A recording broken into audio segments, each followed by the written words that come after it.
भगवान विष्णु ने कुछ धर्म की रक्षा और सृष्टि को विनाश से बचाने के लिए 10 अवतार लिए थे। उनमें सबसे पहला था मत्स्य अवतार। मत्स्य का अर्थ है मछली।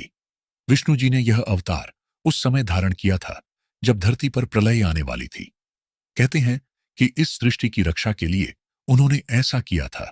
चलिए जानते हैं भगवान विष्णु के मत्स्य अवतार की कथा। यह कथा सतयुग के समय की है। एक दिन राजा सत्यव्रत सरस्वती नदी में स्नान कर रहे थे। जब उन्होंने अपने अंजलि में जल भरा तो उसमें एक छोटी मछली आ गई। राजा ने मछली को छोड़ने की कोशिश की, लेकिन मछली ने उनसे कहा, मुझे जल में अन्य बड़ी मछलियां खा सकती हैं, कृपया मेरी रक्षा करें। राजा ने करुणा से भरकर उसे अपने कमंडल में रख लिया। रातों रात वह मछली इतनी बड़ी हो गई कि कमंडल में समा नहीं पाई। राजा ने उसे एक बड़े तालाब में डाल दिया, लेकिन मछली ने फिर कहा कि वह तालाब में भी रह नहीं सकती। तब राजा ने उसे गंगा नदी में छोड़ दिया, लेकिन मछली वहां भी विशाल हो गई। अंत में राजा ने उसे समुद्र में डालने का निर्णय लिया।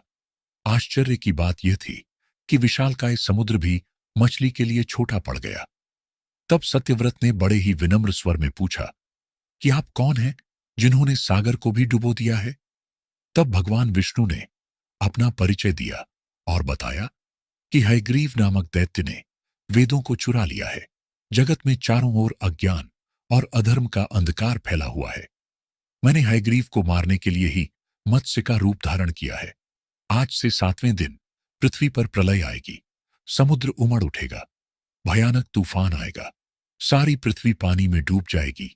जल के अतिरिक्त कहीं कुछ भी नहीं होगा। मैं एक बड़ी नाव भेजूंगा।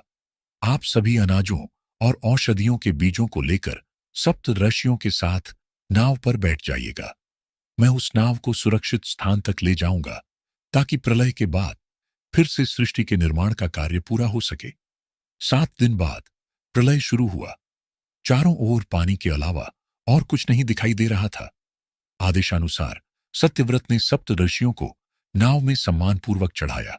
साथ ही महत्वपूर्ण अनाज और औषधि को भरकर सत्यव्रत भी उसी नाव पर सवार हो गया। सागर के वेग के कारण नाव अपने आप चलने लगी।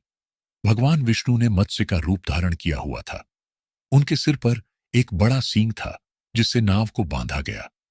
भगवान ने नाव को प्रलय के जल से सुरक्षित रखते हुए सप्तर्षियों को सृष्टि का ज्ञान दिया। श्रीहरि से आत्मज्ञान पाकर सत्यव्रत और सप्तर्षि धन्य हो गए। जब जल धीरे धीरे उतर गया, तब राजा सत्यव्रत, सप्तर्षि और सभी जीव जंतु भूमि